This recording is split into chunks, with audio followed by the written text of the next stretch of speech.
Rieccoci qui. Allora, i nostri ospiti, da questo potrete anche dedurre qual è il tema importantissimo che andremo ad affrontare, sono qua in studio. Abbiamo il piacere di riavere dopo un po' di tempo che ci mancava effettivamente Luigi Sposato, presidente di Eurointerim SpA, società, io dico volgarmente di lavoro interinale perché così le persone ci capiscono, comunque di fornitura di lavoro, agenzia per il lavoro, nonché assessore alle risorse umane e anche al bilancio di un comune in provincia di Padova, comune di Cadone. Ben arrivato qui con noi. Grazie, Presidente, risolviamo il problema. Va bene, la chiamiamo mille, Presidente. Grazie per l'invito, un saluto a tutti i telespettatori. Allora, accompagnato in collegamento Zoom con il direttore di Veneto Lavoro, ben arrivato qui con noi, Tiziano Barone. Grazie di esserci, direttore. Grazie a voi. Allora, importante la presenza di entrambi perché il mondo del lavoro è ancora in fermento, lo abbiamo sottolineato più volte anche con interlocutori aziendali, con amministratori delegati, presidenti di diverse realtà aziendali di vario carattere, di varia natura, di varia taratura del territorio.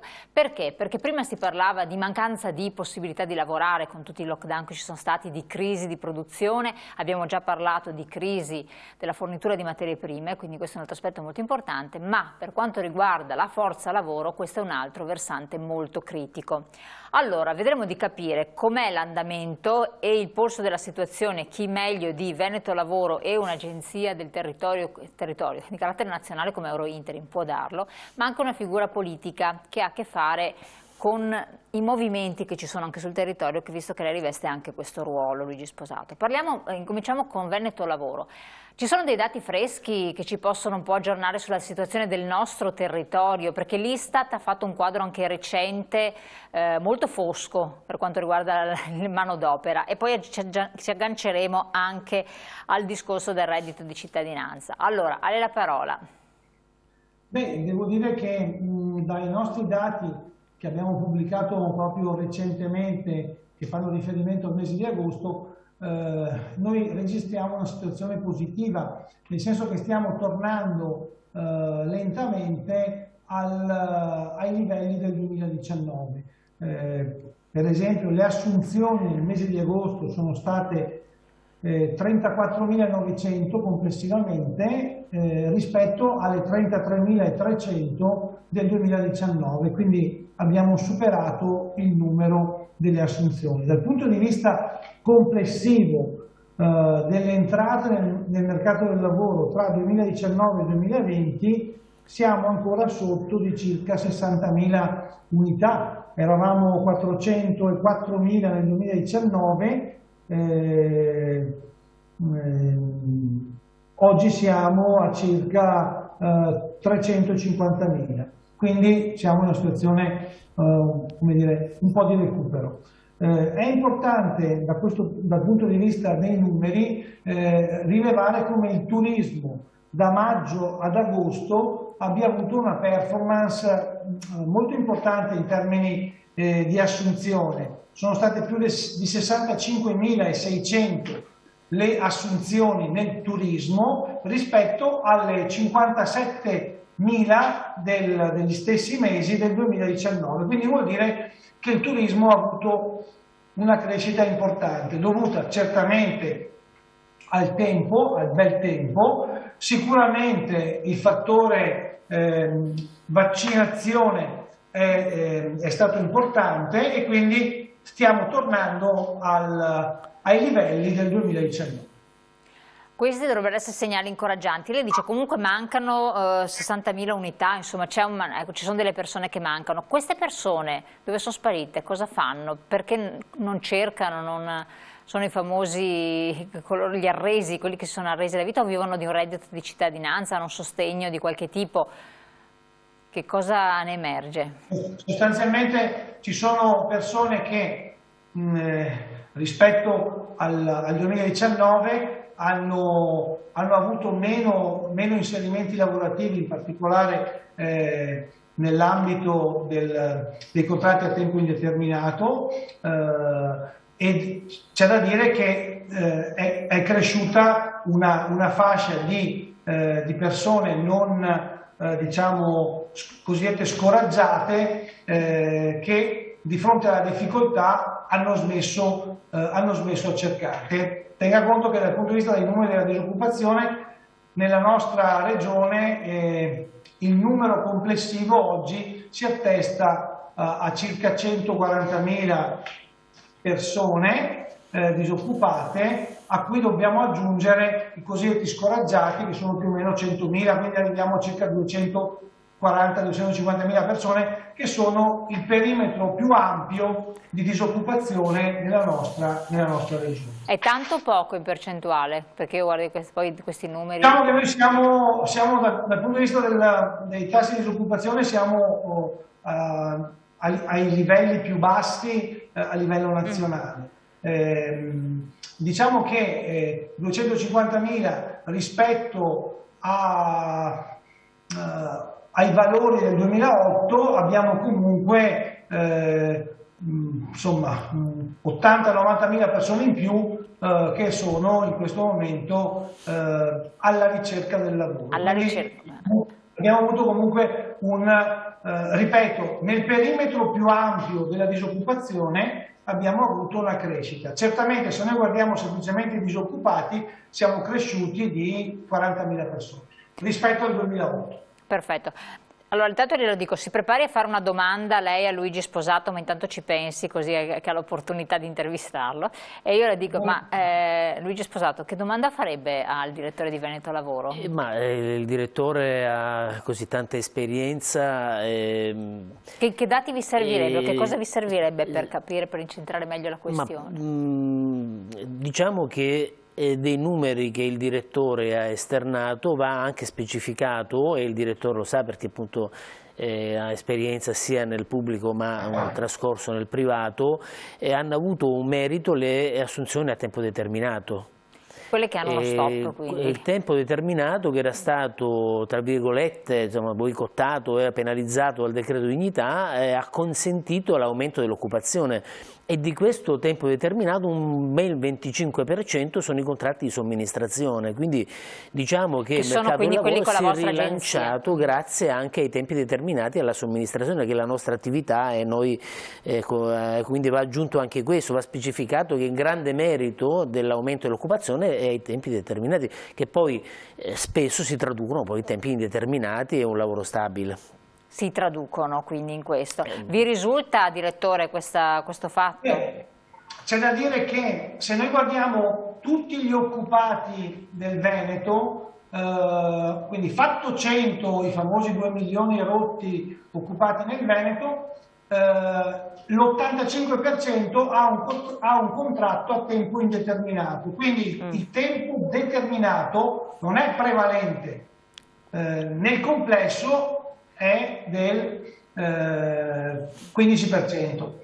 È chiaro che invece all'ingresso, all'inizio della carriera lavorativa è più facile entrare a tempo determinato per poi essere stabilizzati, per cui tutte le linee di ingresso nel mercato del lavoro, che significa con il contratto a tempo determinato oppure con il contratto in somministrazione di manodopera attraverso agenzie per il lavoro, sono modalità di accesso che poi naturalmente in molte situazioni si stabilizzano a tempo indeterminato. Vi è da dire anche che nella nostra regione, come in altre regioni molto, come dire, avanzate economicamente, dal 2008 in poi si assiste a una polarizzazione alte e basse qualifiche, e di conseguenza dobbiamo tener conto che chi entra nel mondo del lavoro entra con una bassa o con un'alta qualifica, e quindi con problemi diversi rispetto alla movimentazione.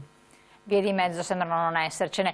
Allora, Presidente, tanto per capire, qual è lo stato di salute della vostra azienda, questa agenzia? Ma diciamo che, come dicevo in premessa, i contratti a tempo determinato e la somministrazione non sono sicuramente maggioritari, però hanno dato un contributo importante a livello nazionale per quanto riguarda l'occupazione. Questo è un dato di fatto.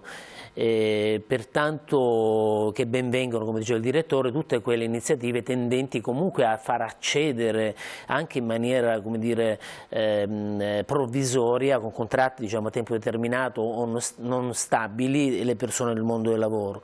Il mercato della somministrazione, che è poi quello che mi vede più diciamo, appassionato, perché comunque è la nostra attività, sta crescendo notevolmente. C'è un incremento del settore di più del 30% rispetto diciamo, allo scorso anno. E questo è stato importante perché lo scorso anno per la somministrazione, diciamo, nel mercato del lavoro è stato fortemente penalizzato e come si sa la somministrazione, i tempi determinati e la somministrazione sono i contratti che vengono subito attivati quando c'è l'ingresso nel mondo del lavoro e sono i primi a essere anche cessati quando ci sono le difficoltà per un'impresa. Quindi il mercato del lavoro sta andando bene, poi ovviamente come è il titolo della nostra trasmissione c'è la problematica legata al reclutamento del personale. Esatto, i vostri clienti insomma, sono le aziende che hanno bisogno di personale e poi sono persone che cercano lavoro. C'è questo incontro domanda-offerta o ci sono dei problemi, c'è un gap? Perché tante volte sembra proprio questo, che le aziende cerchino certe figure e certe figure prendono altre strade perché non incontrano queste aziende, magari non si rivolgono alle agenzie giuste, magari i centri servizi per l'impiego, questa è un po' girata anche al direttore di Veneto Lavoro, non funzionano a dovere, non lo so, chiedo un po' a lei, anche visto che è anche assessore per cui... Ma io credo che il problema dell'incontro tra domanda e offerta è un problema cronico della nostra nazione, quindi probabilmente bisognerebbe ancora di più investire in questo incontro tra una formazione scolastica e una richiesta invece diciamo, della professionalità delle imprese. Quindi un altissimo livello, si è fatto parecchio, ma non, a mio avviso bisogna fare molto di più. È quindi una problematica cronica che tuttora persiste. E poi c'è la difficoltà anche, e questa difficoltà viene acuita dal fatto che oggi le imprese per essere competitive necessitano di figure professionali estremamente preparate, al punto tale che nell'ultimo anno e mezzo si è visto una recrudescenza delle assunzioni per gli over 50, perché sì, comunque erano soggetti che avevano esperienza rispetto ai giovani, magari col titolo di studio non con esperienza adeguata o con conoscenza adeguata. Quindi questa è una problematica. Poi l'altra problematica riguarda le figure un po' diciamo meno elevate e più basse, se si può usare il suo termine, riguarda appunto la difficoltà di reclutare personale che comunque è oggetto di aiuti, diciamo, di aiuto a reddito, ecco, quindi il reddito di cittadinanza e altri sistemi di aiuto. Quindi preferiscono prendere il reddito di cittadinanza piuttosto che sì, buttarsi? Io questo l'ho visto anche in giro per l'Italia, non solo nella nostra regione, addirittura in Calabria dove vado a fare le vacanze si lamentano del reddito di cittadinanza. Un barista mio amico mi dice mi mancano 5 persone perché preferiscono stare a casa, prendere il reddito e fare qualche lavoretto in nero, o un parcheggiatore dove ho messo la macchina che mi dice guarda che faccio fatica a trovare personale. Quindi il problema, diciamo la critica al reddito di cittadinanza non come sostegno, diciamo, non come possibilità di poter dare un sostegno alle persone che hanno difficoltà, quello deve essere un diritto sacrosanto delle persone, ma sicuramente sulla fase diciamo, dell'avviamento al lavoro è fallito e il direttore insomma, lo sa. Ecco. Direttore, che cosa ne dice? Una media, almeno media Istat dice di 584 euro la media del reddito di cittadinanza che viene percepito, però c'è un gap tra nord e sud, cioè nel senso che al sud possono essere una cifra molto allettante, mentre al nord è una situazione diversa, eppure è un dato di fatto che disincentiva il prendersi carico di un nuovo lavoro. Ci sono giovani che obiettano tra spostamento auto, costo gestione auto, di spostamento eccetera, mi conviene di più stare a casa col reddito. C'è da dire che per quanto riguarda il reddito di cittadinanza, la nostra regione l'incidenza in termini di volumi sui disoccupati è del 10%, quindi il 10% dei nostri disoccupati hanno a che fare con il reddito di cittadinanza. Dal punto di vista dell'accesso al lavoro attraverso le politiche attive previste dalla nostra regione, dai dati che noi abbiamo pubblicato più volte sulle analisi di placement, il reddito di cittadinanza a 12 mesi da quando uno è entrato, il 30% è entrato a lavorare. Chiaramente non è una cifra enorme, però rispetto al 60, al 70 o 80% di placement prodotto da altre politiche, tipo l'assegno per il lavoro, garanzia giovani, lo stesso tirocinio. Però il 30% ci dice comunque che 1 su 3 va a lavorare.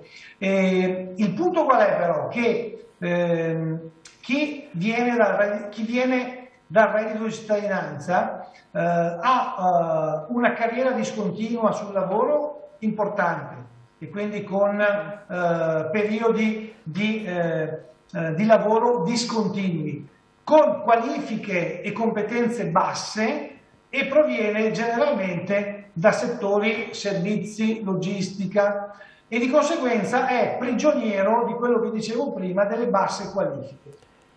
Questo è un fenomeno che riguarda tutti, ovviamente non solo quelli del reddito di cittadinanza, e dice come è fondamentale che esista a fianco ai servizi un sistema di politiche attive che permetta tutte le persone di crescere dal punto di vista delle competenze. C'è da dire poi che, pensando semplicemente ai dati che ci fornisce il sistema camerale, fatto 100 le offerte di lavoro provenienti dalle imprese, il 50% sono di difficile reperimento, ovvero che per il 25% non si trovano perché mancano le persone, per un problema demografico, e per il 25% non si trovano perché mancano le competenze. Quindi noi comunque abbiamo un problema grosso che è legato alla demografia e alle competenze, su cui bisogna intervenire progressivamente nel tempo.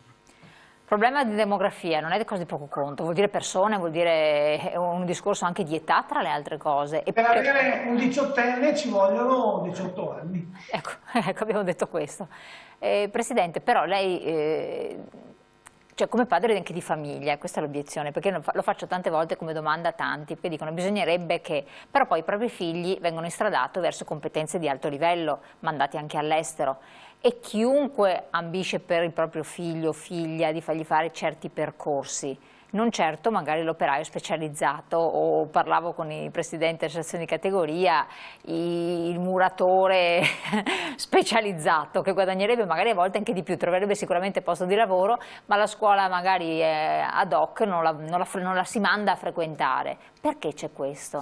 Ma io credo che sia giusto che ogni genitore pretenda il meglio per il proprio figlio. Io però credo il mercato dice ho bisogno di queste figure. Che sia giusto, e noi non possiamo neanche dire, indirizzare le persone, lo trovo non corretto, ecco. Bisogna seguire l'attitudine dei ragazzi che oggi hanno delle abilità, delle competenze, delle aspirazioni che magari erano diverse da quelle che erano mie.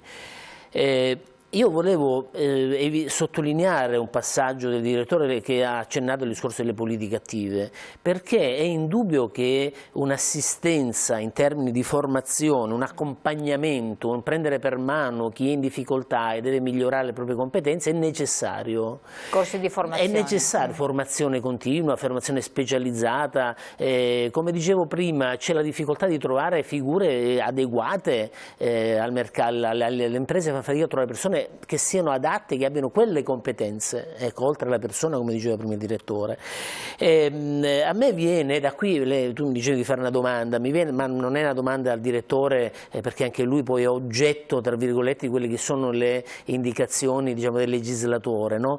Perché si parla di politiche attive, però per esempio noi quest'anno in legge finanziaria 2021 abbiamo circa 500 milioni che non sono stati spesi per l'assegno di ricollocazione, per esempio, che era proprio un accompagnamento al lavoro delle persone che l'avevano perso. Si sta pensando oggi di incrementare i centri per l'impiego, che io condivido, perché comunque, attenzione, quando c'è più offerta nell'incontro tra domanda e offerta beneficiamo tutti quanti, quindi che ben vengano, però si parla di investimenti a medio termine, quindi io quello che mi chiedo, e non lo chiedo al direttore perché poi se lui vuole esprimere un parere mi fa piacere sentirlo, e mi chiedo nell'immediato che cosa si fa. perché si prevedono miliardi da mettere sui centri per l'impiego, nuove assunzioni fino a 8.000 o più 8.000, adesso mi sembra fino a 8.000, più 8.000 persone, quindi il legislatore, a mio avviso, lo dico da persona che diciamo, durante la giornata alza la saracinesca, pensa al lavoro, non mi sta dando indicazioni pratiche su come fare per utilizzare questi quattrini, a me come agenzia per il lavoro, ma secondo me neanche per il centro per l'impiego, per accompagnare queste persone con le politiche attive. Cioè non stiamo vedendo nulla, noi siamo in attesa di vedere, sappiamo che sono stanziati tanti miliardi che andranno a regime tra qualche anno, ma nell'immediato mi chiedo il pubblico, quindi il centro per l'impiego, il pubblico, che cosa farà? Ecco, questo non so se il direttore ha un'idea. Cosa su dice questo. il direttore, secondo lei? Ho un'idea molto precisa. Allora, dal punto di vista della riforma dei centri per l'impiego, Veneto Lavoro è stata l'ente regionale che ha completato le assunzioni. Noi abbiamo assunto più di 300 persone nel corso del 2020. Fate conto che la prima assunzione l'abbiamo fatta il 1° marzo del 2020, quindi quando è partita l'avventura del Covid. Però noi oggi siamo in grado di garantire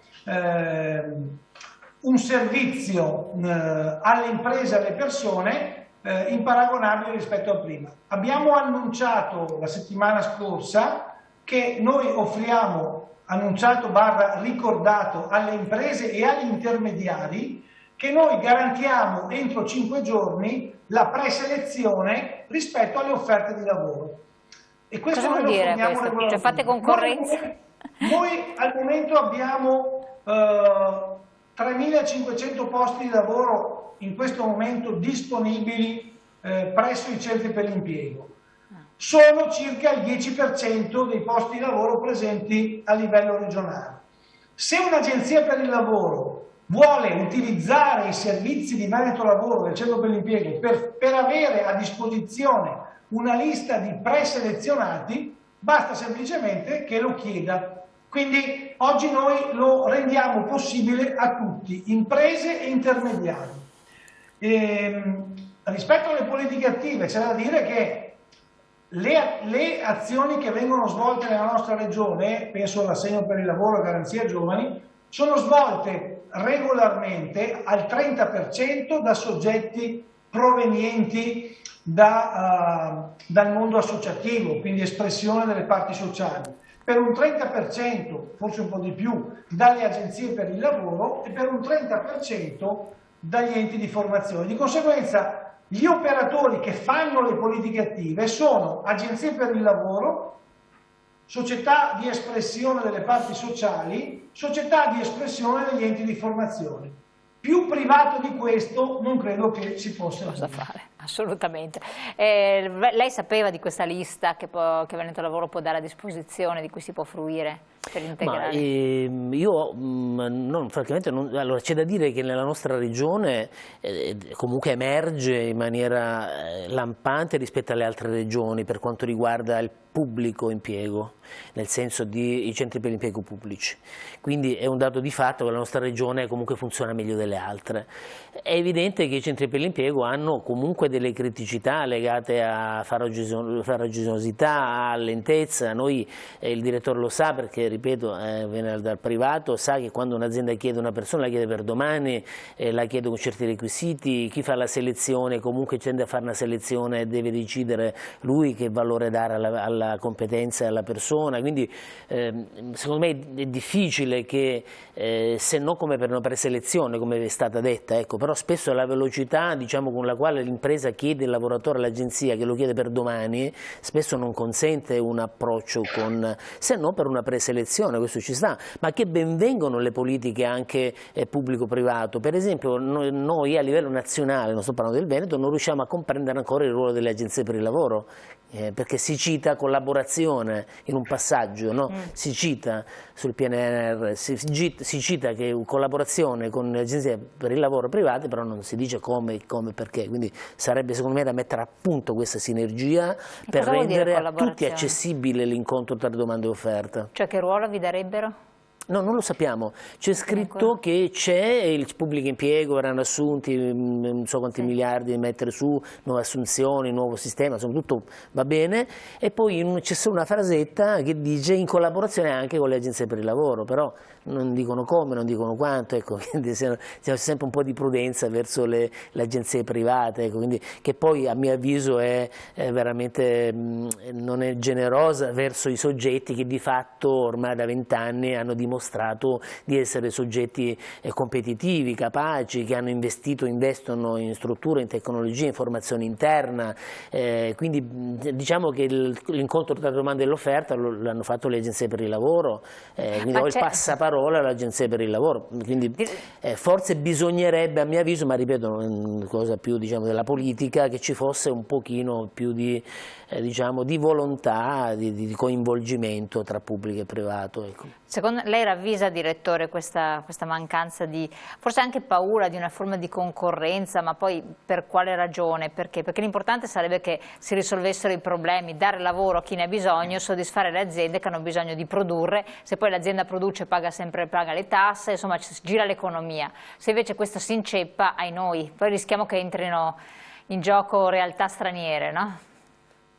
Guardi, io per quanto riguarda il Veneto ho una visione un po' diversa, probabilmente le osservazioni fatte fino adesso riguardano altre regioni, ma da noi non è così, nel senso che vi dico solamente da dove sono venute le persone che abbiamo assunto nei centri per l'impiego nel 2020. Sono venute per un terzo dalle agenzie per il lavoro, per un terzo dagli enti di formazione e per un terzo dal mercato. Quindi noi oggi abbiamo incorporato competenze tipiche delle agenzie per il lavoro. Questo ci ha permesso di incrementare la capacità di raccolta delle offerte di lavoro, ripeto, non sostituendoci alle agenzie, ma dando un aiuto anche a chi ne aveva bisogno delle agenzie.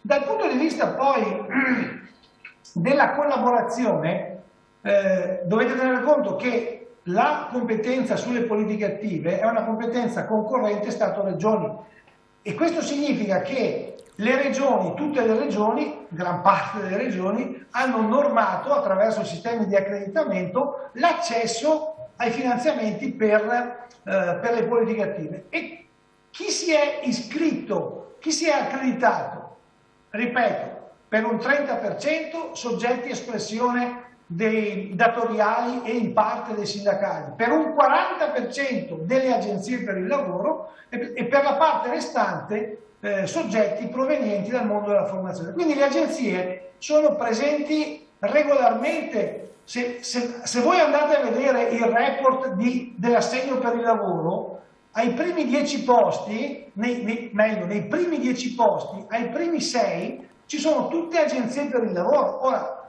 se una non ha partecipato, è bene che partecipi, nel senso che è un'opportunità di svolgere meglio, in modo più favorevole, il proprio lavoro di politica attiva. Poi le agenzie hanno i loro strumenti, hanno Format, possono comunque gestire anche risorse terze, ma le risorse, per esempio, dell'assegno per il lavoro di Garanzia Giovani, sono date solamente ai soggetti accreditati e, ripeto, nelle prime posizioni ci sono soggetti espressione delle agenzie per il lavoro.